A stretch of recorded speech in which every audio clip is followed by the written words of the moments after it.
This is my first time in Australia, and I would like to thank Professor Matu for inviting me here and for the Center for Contemporary Chinese Studies to participate in this joint lecture, I guess. This is the first time. I'm happy that I'm bringing the two institutions together in Australia. I would like to say a few things about where this presentation fits, since Professor Matu showed you that book that was written over 10 years ago. I have moved forward from the so-called ancient period and looking for the past 5-6 years on the first half of the 20th century. I'm writing a book called India, China and the World that comes up to the 21st century, and the last chapter deals with this topic that I'm going to talk about. The reason I'm here in Australia is actually going to Canberra.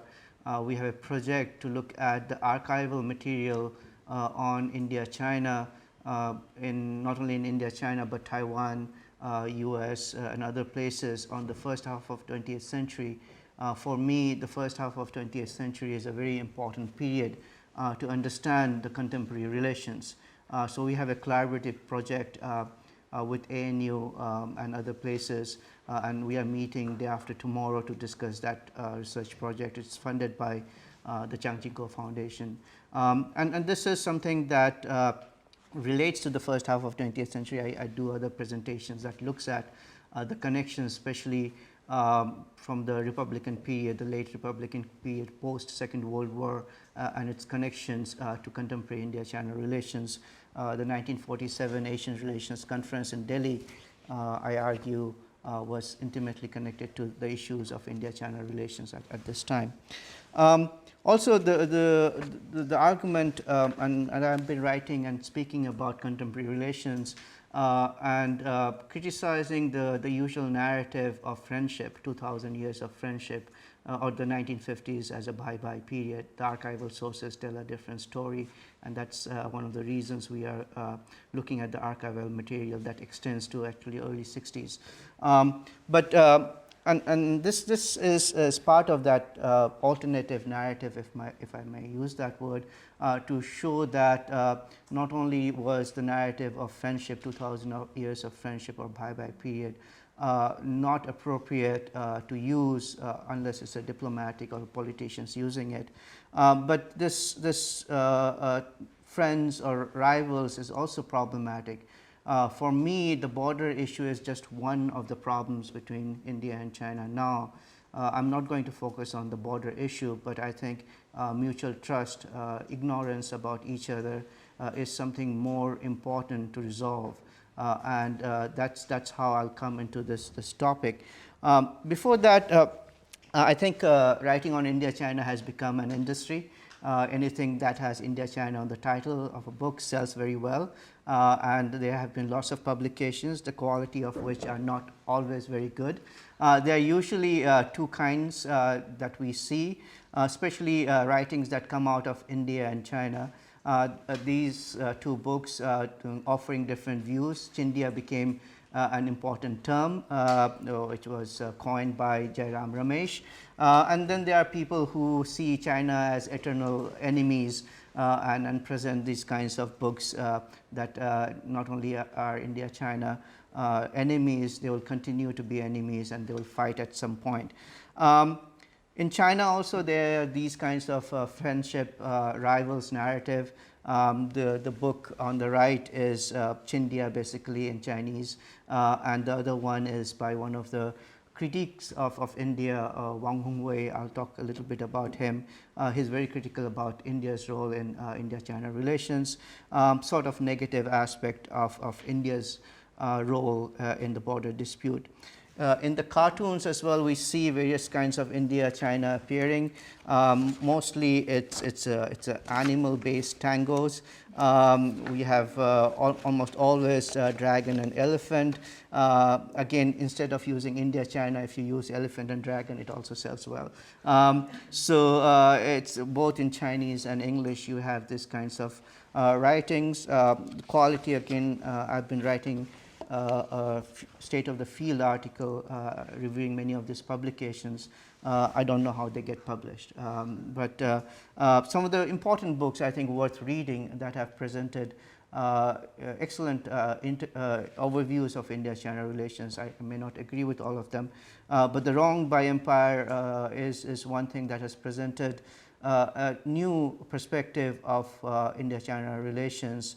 The trauma of colonialism, which I don't agree, but I think it's a worth reading book about how the colonial past may have an impact on contemporary India-China relations. Fang Tiance's book In the Middle, I think is a new one, just came out a couple of months ago, and it deals with the asymmetries of India-China relations, something I'll also talk about, but not between the two countries, but each respectively have asymmetries that needs to be understood. Protracted Contest, I think, is one of the important books. Anybody writing about contemporary India-China relations should read it and address some of the issues brought forward in John Gerber's book. So these three, I think, are books that are worth consulting when writing about or talking about India-China relations. Also, the views that you usually get can be divided into two: realistic and realist and liberalist. One is that India and China will always be rivals, and there will be military conflict between them. The others, of course, focusing that trade can resolve everything, and India-China, if they focus on trade, they can forget the border. This is the argument. Deng Xiaoping had said that. Others have also emphasized that let's focus on trading activity and not deal too much with the border. But this news item is actually from 1961, September, a year before India-China fought the only war they actually fought. They also emphasized trade. So does trade actually resolve the border conflict is something that I think international relations people and political scientists may look at it. The history tells us otherwise, it seems. For me, there are many structural issues in India-China relations that I'm going to talk about. And as I said, I'm not going to focus on the border. Border is a separate one. But I think just focusing on the border issue neglects some of the other problems between India-China relations. The four issues that I want to deal with today are asymmetries in worldviews. This is India by itself looking at its own position in the world, and China looking at its own position dealing with the rest of the world. And I think these are fundamental aspects to understand how India-China interact with each other. What is it for China to deal with India, and what is it for India to deal with China? The role of media is, I think, quite important here. It has been quite disruptive. I was in Singapore for a couple of years, and there we organized a number of conferences on the role of media and brought together various people who were in media writing about China and India and India and China, and talked about what issues and how they covered each other. So I'll talk a little bit about that. Basically, outcome of those workshops and conferences we did in Singapore. There is, for me, having studied India-China for a long time, there seems to be a lack of mutual awareness. That's why whenever somebody says 2,000 years of India-China relations, I say no outcome. I mean, we still don't understand the Chinese, and the Chinese still don't understand us. And more importantly, I think there's a negative mutual perceptions that is growing, unfortunately, despite what the two foreign ministries have been doing. And so I think for me, this is a critical issue. Even if the border problem gets resolved, which is very difficult, these problems will continue, and unless these are addressed, I think India-China rivalry or problems will continue to exist. For the differing worldviews, there is a different geographical setting, and as a historian looking at the long history of China and India, these are very clear. And I study Buddhism, and when Buddhism went to China, it had to change itself, it had to modify itself to suit the needs of the Chinese, and that process itself is quite telling about the different worldviews of the two people, the two civilizations. And it's interesting how Buddhism eventually succeeds in China. And one of the talks I give is why Buddhism and not Hinduism in China, why Buddhism succeeds and Hinduism doesn't. We have missionaries from Hinduism going to China, propagating Hinduism, but they don't succeed. But certainly this has to do with the not only the geographical setting, but also the civilizational makeup of India and China. These are quite distinct, and they have to be recognized for their distinctness. When we talk about 2,000 years of friendship, we forget the differences that existed for a long time between India and China, even though Buddhism was a link between the two regions. Domestic issues and national issues are different. When we talk about India-China relations, we must consider what is the Chinese government concerned about domestically, internationally. Same with India. I think relationship between India and China cannot be studied without considering these two issues in a broader and perhaps even in micro perspectives. There are fundamental issues that needs to be considered. Scales of economies, even though the trade between India and China has crossed $65 billion, I think for China, India is just a small trading partner, not so perhaps for India, and Chinese economy is perhaps much more intensive and has a global impact than Indian economy still has. So I think that needs to be considered as well. Different geopolitical concerns. China, it seems, and I'll show you a map, is focused towards the west, Japan and further west.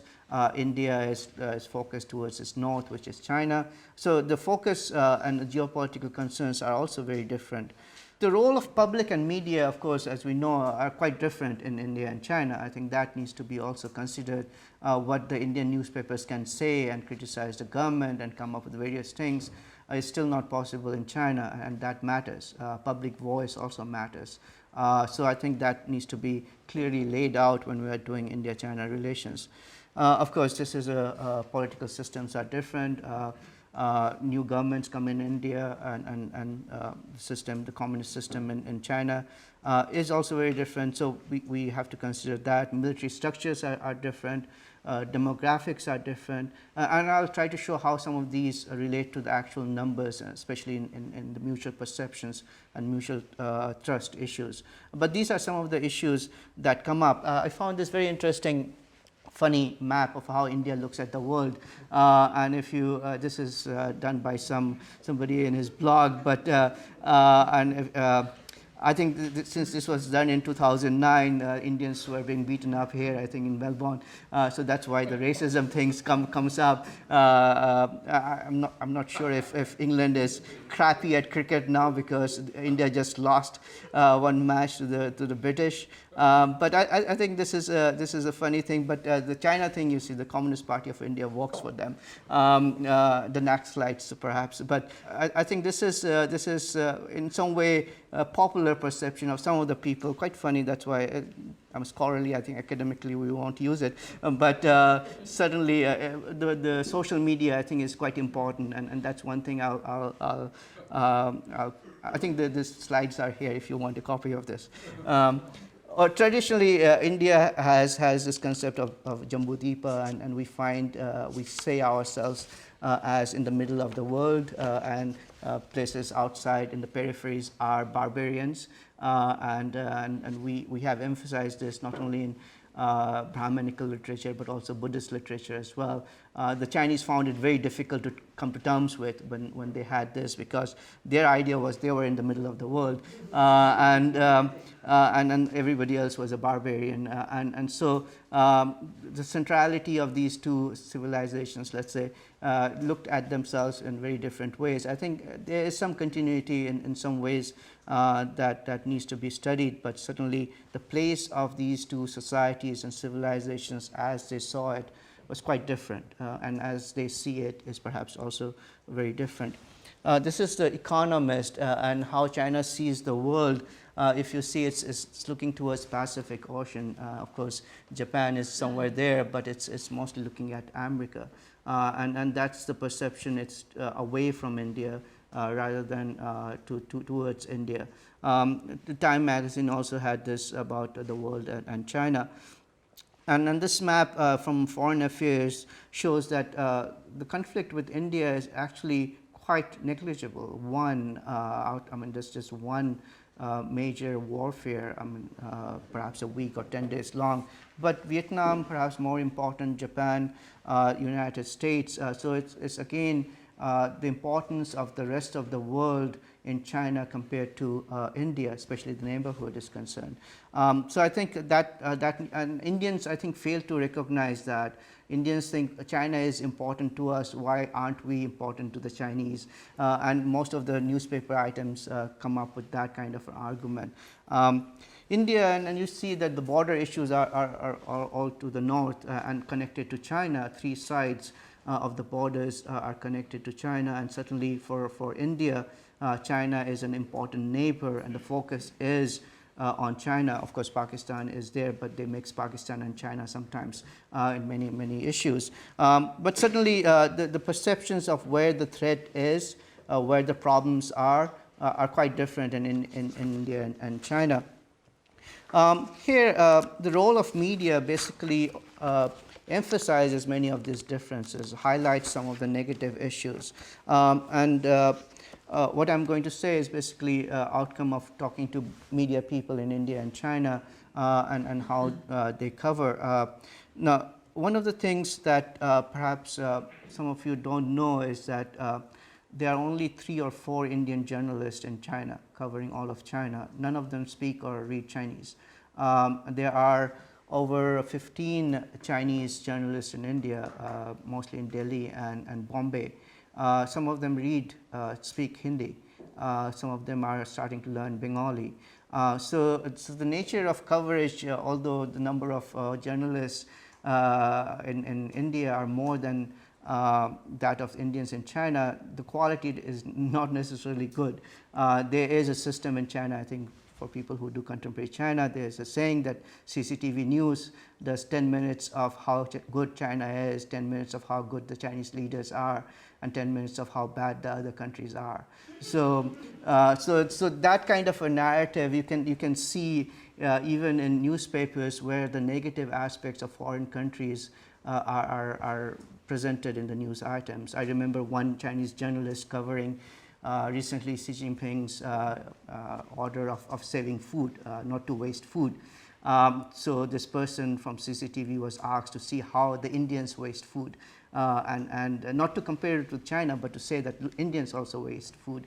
So those kinds of news items, I think, do not really present a clear-cut view of Indian society, even if there are lots of Chinese journalists in India.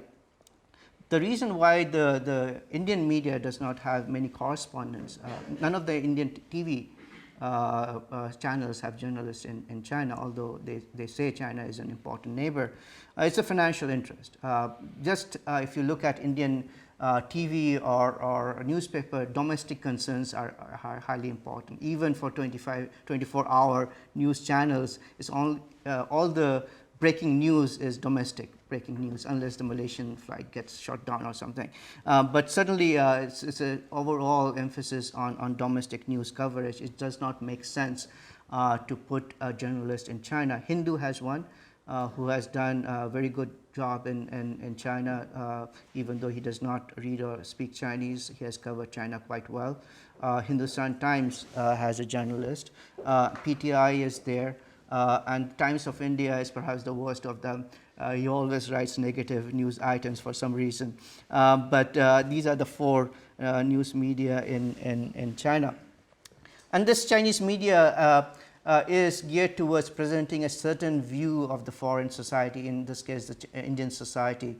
So many of their writings are focused towards highlighting some of the problems in Indian society and not necessarily comparing the similar problems that might exist in China. For example, the rape case in Delhi, and many of the Chinese journalists were asked to write about this case in Delhi. At the same time, there was a rape case going on in China where a young Chinese son of 2 PLA officials was alleged to have raped somebody in a bar. The juvenile, how to prosecute a juvenile rapist, this item was quite popular in Chinese social media.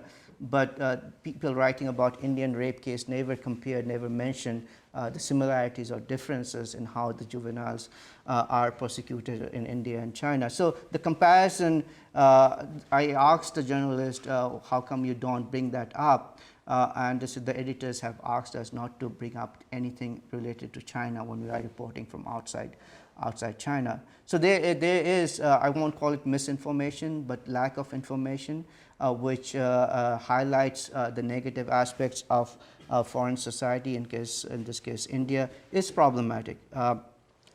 In the case of India, and you'll see many news items reporting about the Chinese invading parts of India, Chinese army coming into territories that are Indian territories. I think many of you know that many of these border areas, the borders are not actually demarcated. There's no actual lines, and there's an agreement where the Indian side will patrol for 7 days and the Chinese side will patrol for 7 days. So there's this exchange of military patrol in the border areas.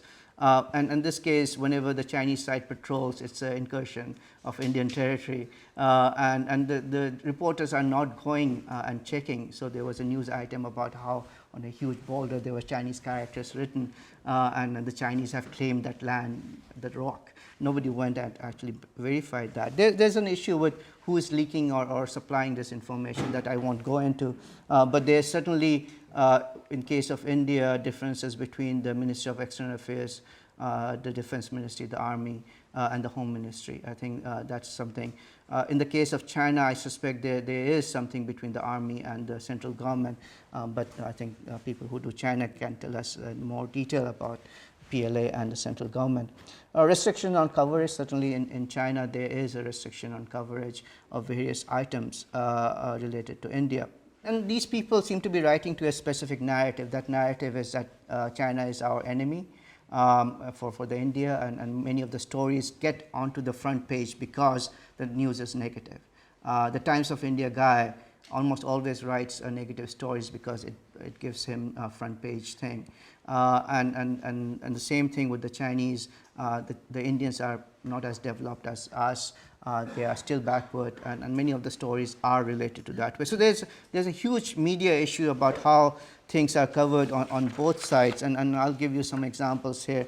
That headlines look good if you read it.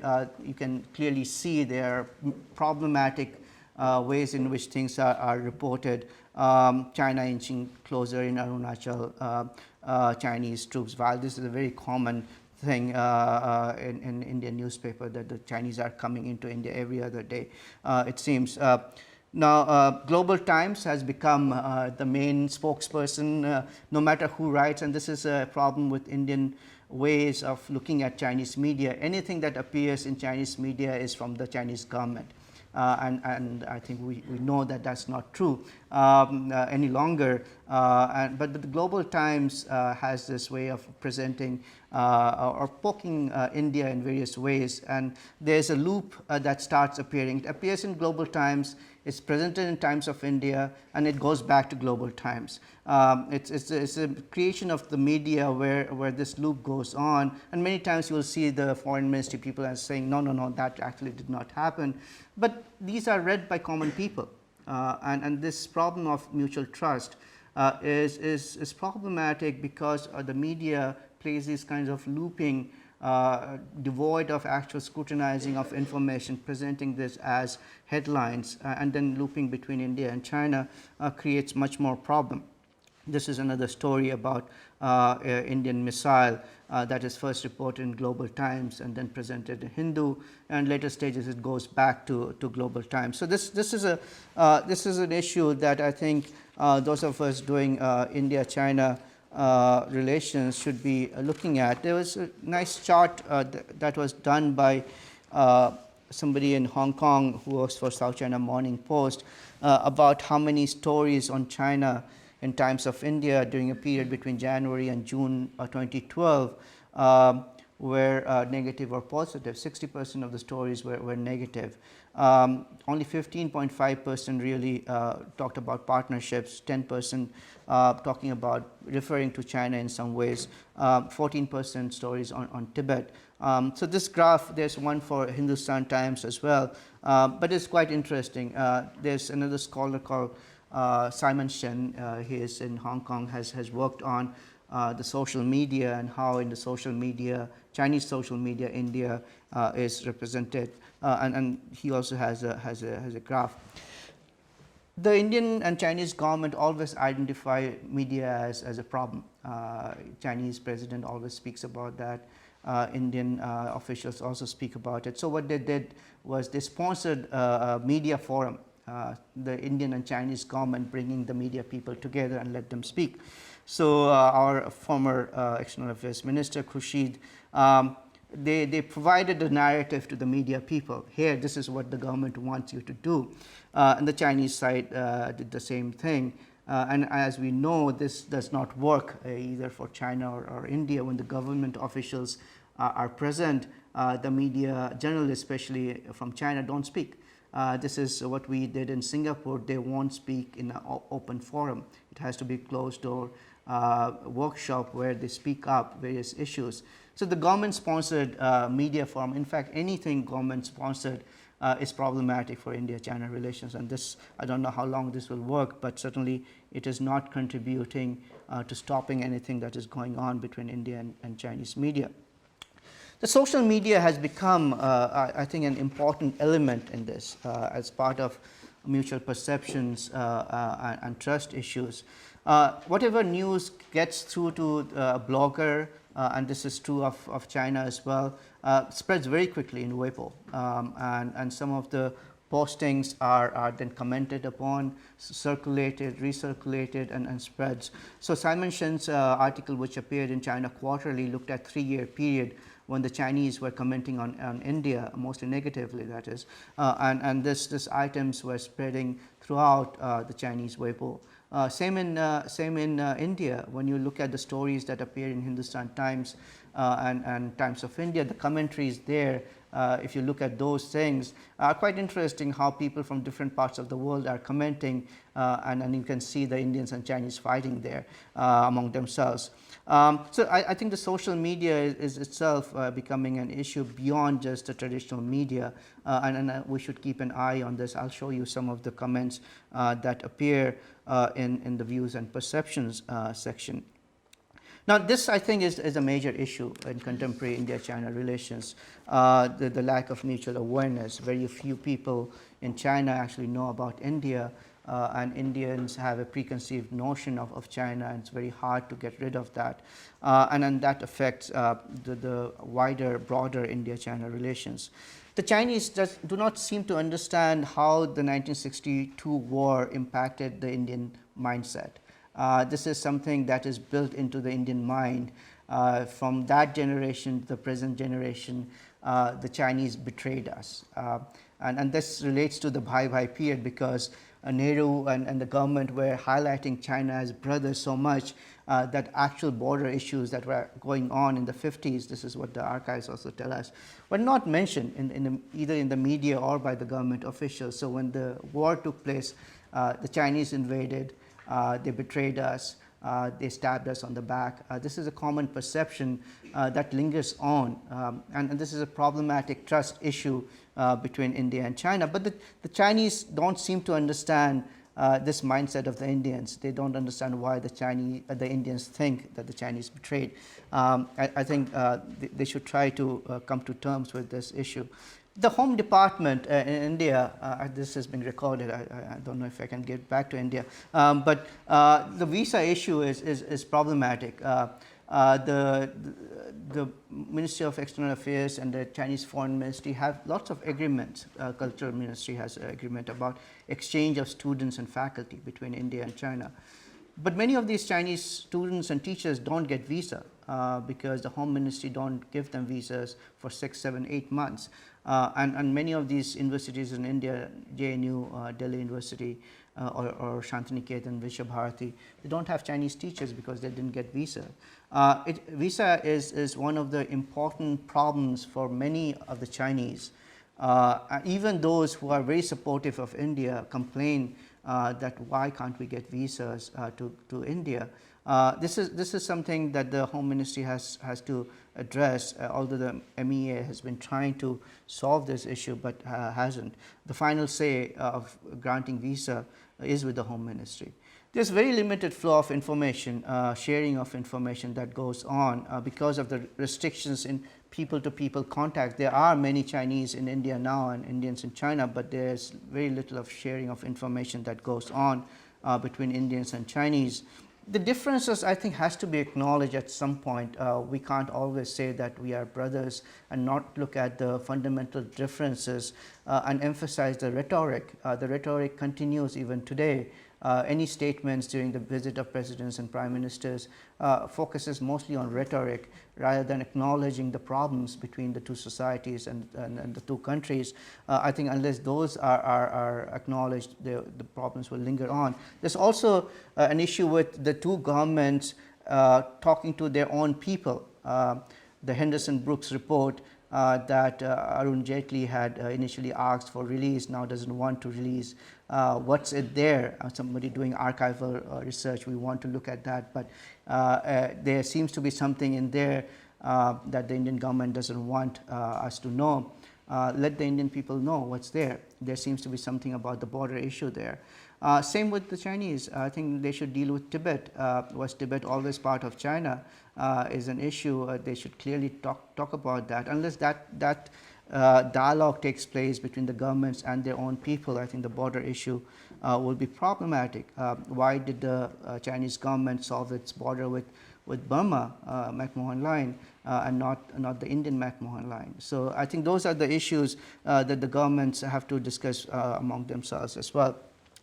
This government-driven research and publication adds more problem than solves problems. I think it addresses one narrative, again, not pointing out the actual problems that exist between India and China beyond the borders. And there's, for myself, and when I do Buddhism, I see a lot of Hinduism in there, and lots of Hindu influences on China. I just did a book review for Foreign Affairs, which has a number of chapters about Hindu influences on ancient China. But the Indian government doesn't want to deal with Hinduism for some reason, and they only emphasize Buddhism because it's peaceful. We don't see that in Myanmar or Sri Lanka, but they think Buddhism is all peaceful. But that narrative is again emphasized. I just want to point out three examples of this problematic narrative. One, of this 2,000 years of friendship and bye-bye. I think this has to be critically examined with other sources. The most interesting thing that I'm finding in the research for the contemporary period is the trade disputes between Indian and Chinese companies. We see the 65 billion numbers, but beyond that, there are lots of dispute happening between Indian and Chinese companies. And I'll show you a little bit of data, but this is happening because of lack of awareness and knowledge about each other. There is this Chinese mindset that everything that happens in India is dictated by the Indian government. This famous scholar argues that the Indian government is actually putting in their school textbook that Chinese are bad people, and they should change that and create their own textbook which says that Chinese are good. So this doesn't happen. I mean, I think this is what kind of thinking, I don't know, but it's not going to happen anytime soon. But this is a trade dispute from 2012. There are about 86 such cases, and I think since these cases are handled by the Indian embassy in China, they have all these case files. At some point, I'm going to look into these and find out what's happening. But these are small traders who have ordered stuff from China, not a huge quantity, perhaps $100,000 or something, and they usually do it over internet. They order some dolls or hooks or something from the internet, and the next day the Chinese company disappears, and the Indian embassy is asked to find those companies, and they say we can't find these companies, and these companies, the Indian companies, don't have enough resources to mount a legal issue. So the Indian embassy, if you go to the Indian embassy website in Beijing, you'll see these cases listed, and the things have been going southwards. But this is one area I think we have to research more about these trade disputes between Indians and Chinese. Some of the surveys, I think the surveys are quite important. This is from 2008, asking for the Chinese which relationship in the neighborhood is the most important, and you see India-China is at the bottom, 8.1% is below China-Mongolia relations. Of course, China-Pakistan is 11.9, and so forth. What is 1.1? One others. Okay, so the first one is of course China and Japan, and then is China and Russia.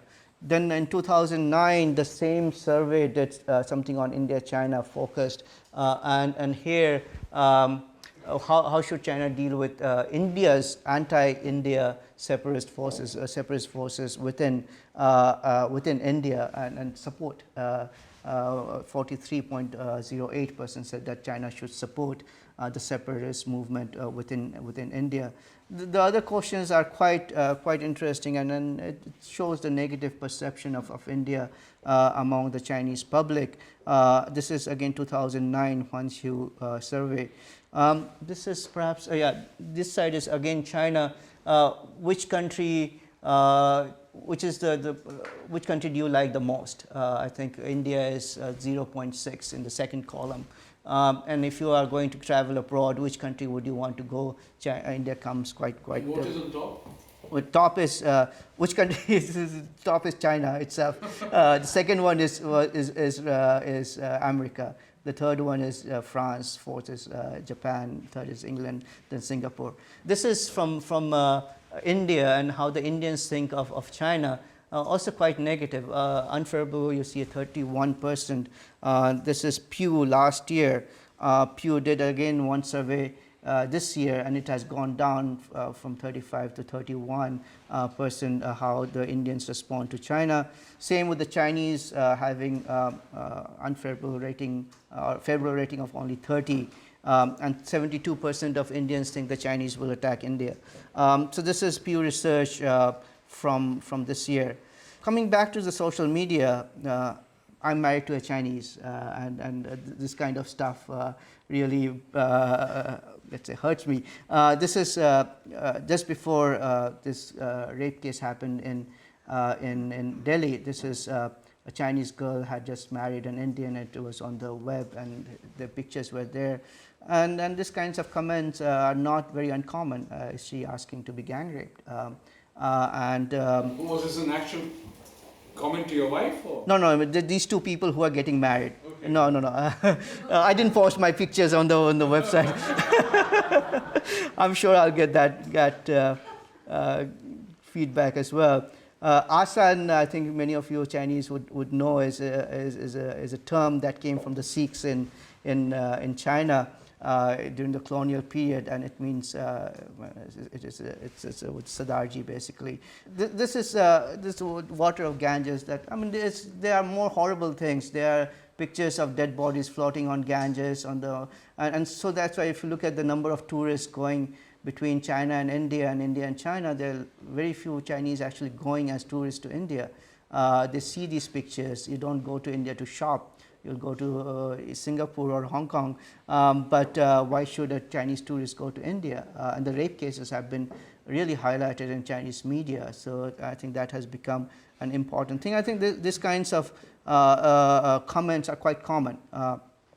Now, I'll end with two issues here. One is the issue of connectivity. Is connectivity quite important? I think there has been an emphasis on creating various kinds of linkages. Again, this is government sponsored. Commercial connectivity is I have worked for the ancient times as well. How trade played an important role in the spread of Buddhism is something that I closely work on. But I think the nature of this commercial connectivity is important. So here the trade disputes, I think, matters. What is actually happening? I think there was a news a couple of years back about 2 Indian traders being beaten up in China. Why were they beaten up? Was this just financial or was it racial? I think those issues have to be looked at. There's a racism issue, I think, when you see on the social media comments, that clearly exist. So does trade really matter? There are many Indians now trading in China. When I lived in China in the early 80s, there were 3 families, Indian families in the whole of China outside the embassy. Now there are thousands of Indians. That does not mean the negative perception of the Indians have gone away. It has, I would argue, increased in the last 5-10 years. Cultural connectivity, I think, is something, do our cultures actually match? Are there overlaps, or are we totally different? As I think if you are a vegetarian going to China, you'll have a hard time eating in China. How do we come up with that difference? And these small things that are part of the wider India-China relations gets neglected. I think the way in the cultural connectivity has to be established is something that needs to be sorted out. Educational as well, although the government on one hand tries to promote it, the other part of the government tries to limit it. So there is no good educational or research collaborations taking place, certainly not even in the humanities, let alone the science and technology part. But there is very little of that happening. In the 50s, when the Russians left China, Zhou Enlai, who had gone to Calcutta, went to the Statistical Institute in Calcutta and said, "Can you help us with statistics?" That was one time when India and China were really looking at statistical issues and collaborating with that. None of that happens now. I think sanitization of educational things is something the government promotes. Diplomatic connections, I think, is an issue. And perhaps during the question and answer session we can say it seems that the bureaucracy is making some kind of a China policy in India. I don't know what that policy is, but with the new government perhaps that will change. But on the other hand, what is China's India policy? Who makes the India policy in China is an issue that needs to be also investigated. I think if we really look at how these ideas come forward, we'll try to solve those issues that exist. This time cover appeared after the 62 war, just after it was clear the Bhai Bhai was just an illusion. The time did discover India's lost illusions. So I'll conclude with 4 issues here. I think this notion of friendship and rivalry really distorts what is happening. There are fundamental and structural issues beyond this 2 narrative of friendship and rivalry. That we need to really look at the complexity of how one country sees the other, how people of one country sees the other. I think that needs to be examined at the micro level of these issues. The asymmetries about the perceptions of themselves in the wider world is something also very important to look at, to understand what national interest China has. China will do things that are of its own interest, that doesn't consider India as an important thing. India can do the same thing, but every time China deals with South China Sea, India sees as a threat to itself. So I think that needs to be examined as well. The structural issues beyond the border issue, I think the mutual trust issue is something for me very important. And needs to be addressed for India-China relations. The problems, I think, this is not just pessimistic note here, but I think it is an attempt to say that what could be done, and unless we recognize these issues, we won't be able to solve the India-China problems. It's deep-rooted. I think going beyond the borders, the border itself is a problematic issue. There's a cultural issue that needs to be acknowledged. There's a lack of knowledge, trust, and the media coverage on this that improves. Neither the Chinese will know about India, nor the Indians will know about China. So I'll end with that. Thank you so much.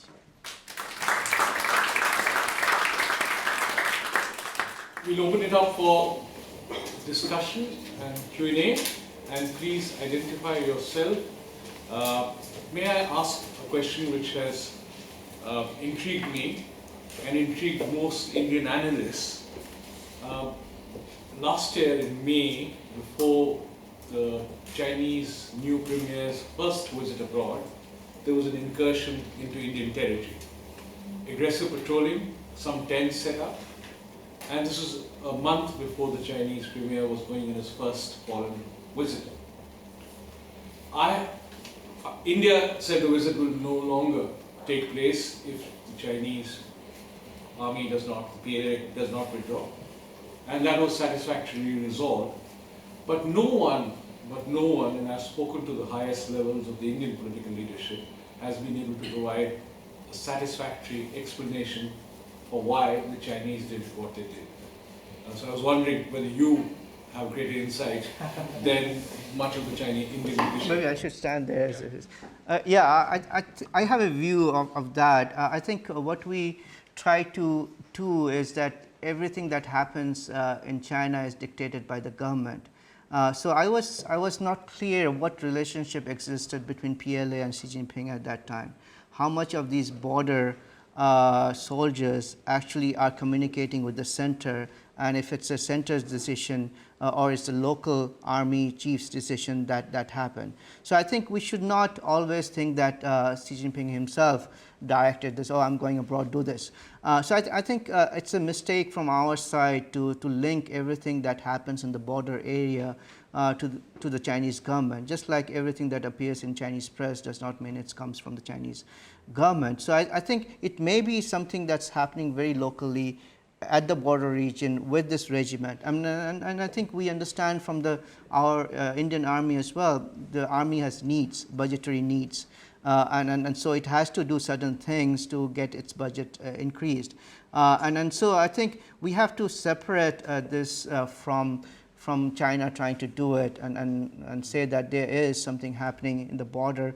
And now it seems the PLA and Xi Jinping are on the same page, but at that time when the transition was taking place, I'm not sure if, yeah.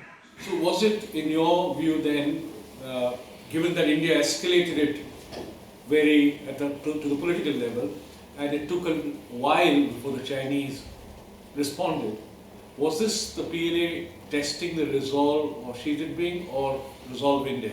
It could be. I think unlike the previous leader, Xi Jinping was involved in the Chinese military. He was a secretary to one of the generals. I think he has more control over the military now. But at that point, it was not very clear how much of say he had directly on certain regiments. I mean, if you remember from '89, the Tiananmen incident, the fear was that there will be a civil war between the armies that support one leader or the other leader. So that meant that there is something within the PLA, and how much it has changed, I don't know, but all these older leaders have died or are no longer in power. But there is, we should not forget, there has to be some kind of a separation between the central leadership and the military in the periphery. So I would suspect, I don't know, I haven't talked to maybe the Contemporary Chinese Studies Center would have more insights, but I think there was something going on in the local region. That's what I would suspect, and I think the Indians took the right step in pointing that out. Usually they are quiet. And the MEA usually would say nothing of that sort happens, but this time there were pictures and things. Yeah. Except that the lesson learned is that only when you stand up to China will you be counted. So what should the bishop say? Exactly. It's open, please. Yes, the gentleman here, could you introduce yourself? My name is Vineet Ahuja, and I work with Oz Industry Business. Is there a hope? There's hope. I think in that way I'm optimistic, but I think the way we are doing things needs to change. And I think we really need to deal with China as a whole, and somebody in India should come up with a China policy. Same with the Chinese. I think the think tanks that we have in India and the think tanks that exist in China are looking very much on the border issue and nothing but the border issue. I think it's generally, if you don't educate your people, I think it will be difficult to resolve the border issue. So I think if there's a willingness to change the way in which we deal, I mean, border talks have gone for 15 or 16 rounds and nothing has happened. So can we change the ways in which we deal with each other? Okay, so it's a very uncertain situation. It is an uncertain situation. Do you think that the governments don't care? They want to maintain the situation for as long as possible because it suits both the governments? Well, there's no other way. I think the border issue is very difficult to resolve. I mean, for a long time it was that this take what you have and give us what we have. And I think the Chinese had offered it on a number of occasions, and the Indian side refused that, and now the Indian side wants it and the Chinese side doesn't. But I think, yes, I think the way in which we are dealing with each other is not good. Yes. Sorry, I just come up with a different chair, so I'm doing that. In terms of the future, Can you introduce yourself as well? Ruchira, in terms of future friendship or rivalry or rather collaboration or conflict, what do you see as some of the major issues, and is common resource like water one of the major ones? Yeah, I mean, water is a very separate issue. I think that has also been overblown, the Brahmaputra thing.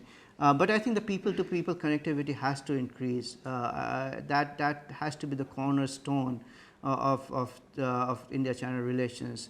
And people have to understand what has happened in the past. Appropriate knowledge of history is important.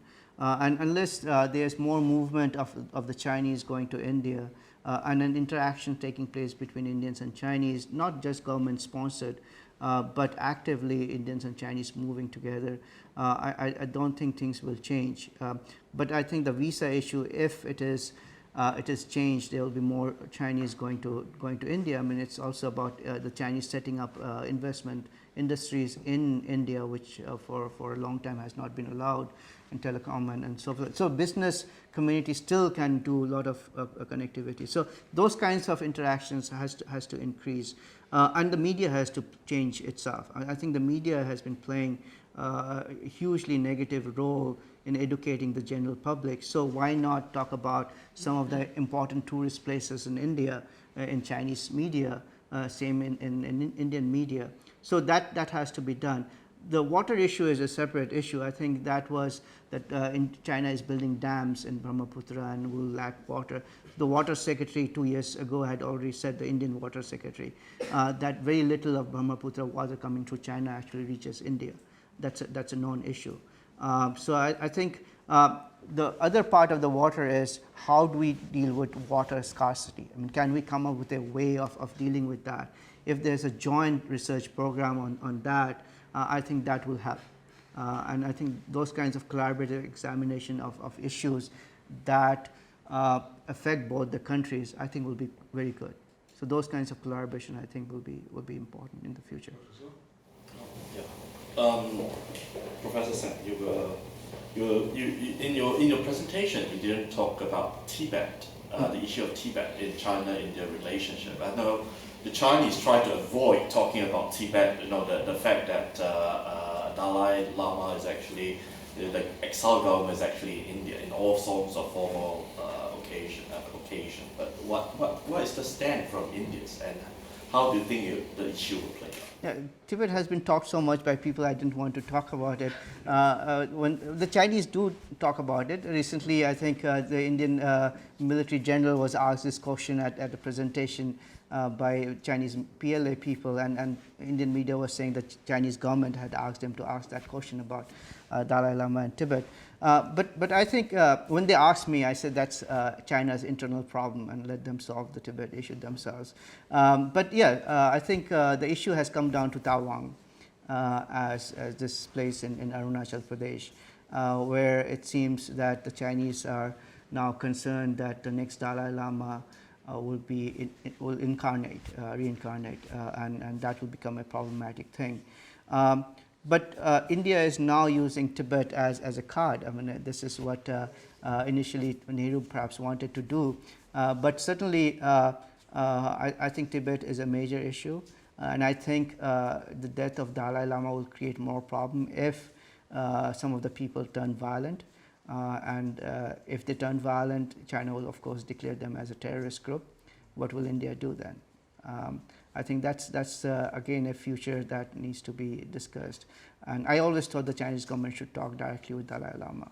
Weren't there emissaries of His Holiness going back and forth? They were going back and forth, but China still refuses to directly talk to Dalai Lama and doesn't allow him to come to Beijing. I think that's what the Chinese government needs to change, and they should do it quickly. But they didn't protest when the Chinese Tibetan premier in exile was there in the swearing-in ceremony of. In fact, no one realized that he had been there until he published his own picture on his website. On Narendra Modi, he was right there in the front. Yeah, but they know, and then now I think the new government has an MP from Arunachal. So I was asking the Chinese, will you give them a staple visa if he wants to go to China? I don't think he's going to go to China anytime soon. The Minister of State for External Affairs is from Arunachal. Whatever, order. Yeah. My name is Alan Patience, Asia Institute. The asymmetries that you've outlined very well between India and China can also, I think, be seen to be operating in regard to China and Japan. Yeah. And I'm wondering, except that in the Japanese case, they're neither they're not friends, but they're increasingly rivals. Doesn't this suggest that this might be not just an India-China problem, but a China problem? I can't say that, but I think there is something to do with how histories have played a role in modern day perceptions. And this, of course, China-Japan relates to the Second World War and the Nanjing massacre thing. But at the same time, the Chinese government initially had promoted Japanese investments in China, and the Chinese do buy Japanese goods. So there is a cultural issue there, I think, more than a political issue, and a historical issue that exists from the Second World War. The Taiwan Islands is a political issue, but I think that's one part. Just like the border issue between India and China is just one part. There's a broader cultural issue between China and Japan. Is China to be blamed for this? I won't go that far. I think this is a case of people having these kinds of cultural problems. It's how to resolve this is an issue. And again, I think the social media and the media in China uses itself to promote this kind of anti-Japanese thing. I will be interested in looking at what the Japanese people think about China with regard to this, not regard to the island, but with the cultural part of China, because there was always a consideration that China will invade Japan. I mean, the Yuan dynasty, Kublai Khan wanted to invade Japan, so there's that aspect that you wanted to attack us. So yeah, I think there are similarities, but I don't know if China always has to be blamed for this. I just had this question about the ideas that were popping up in my mind. They are actually quite ideological. They are very much on a theoretical basis. That if we're talking about liberalism, if we take a very liberalist approach towards the relations between India and China, then we can see that even now the Indian teachers are being called to China to teach the people over there because they're in English as well. So in the sense that they are more globalized. They are much more globalized than the Chinese people. So even Chinese have realized this to a certain extent. But on the other hand, if you see that there are certain stereotypes or media has played a very vital role in creating such stereotypes and even spreading them all around.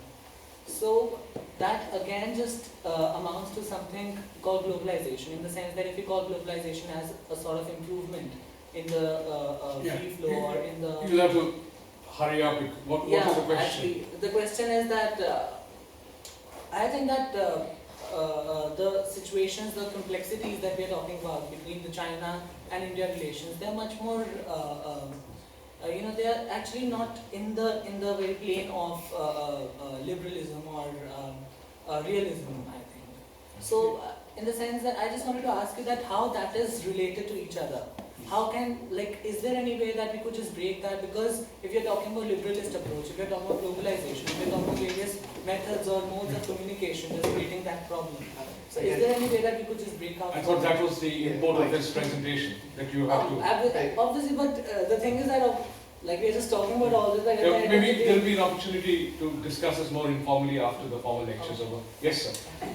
My name is Aftab Hussain. I'm a student of Masters of International Relations at the University of Melbourne. My question is, how much Sino-Pak strategic and economic relations affecting Sino-India relations? And do you see that their long-term cooperation as a strategic move to contain India and keep it engaged? Yes, is anyone there? Yeah. My question is really to ask you to tell me what you mean by ghettoization and sanitization. And I'm particularly interested in the education relationship dimension. Sorry, my name's Roger, and I'm a student here at the University of Melbourne, but for the last 4 or 5 years I've been working with the university in southern China on their international student program. And they've gone from 300 students to over 2,000 in that short time. I've only met 2 Indian students in the whole time of that growth. I can't comprehend why there isn't that same outreach there. And I'm wondering that maybe your definition of sanitisation and ghettoisation might explain it for me. Before you answer that question, let me say the dangers of tweeting. Cobb just tweeted you that China is worried about Taiwan as a place for the next. I didn't say that. Taiwan. Taiwan. That will get the That, Chinese. yeah. I was just talking to Pradeep about Taiwan as an important card. But I'll start with the China-Pakistan thing. I think that has been a major concern for Indian Defense Ministry, External Affairs Ministry. Why does China continue to support Pakistan? I think we are getting to a point where China is realizing that terrorism in Xinjiang has to do with connections with Pakistan, the border issue. And so I think in that case, India and China are talking to each other about Islamic terrorism, as they would say.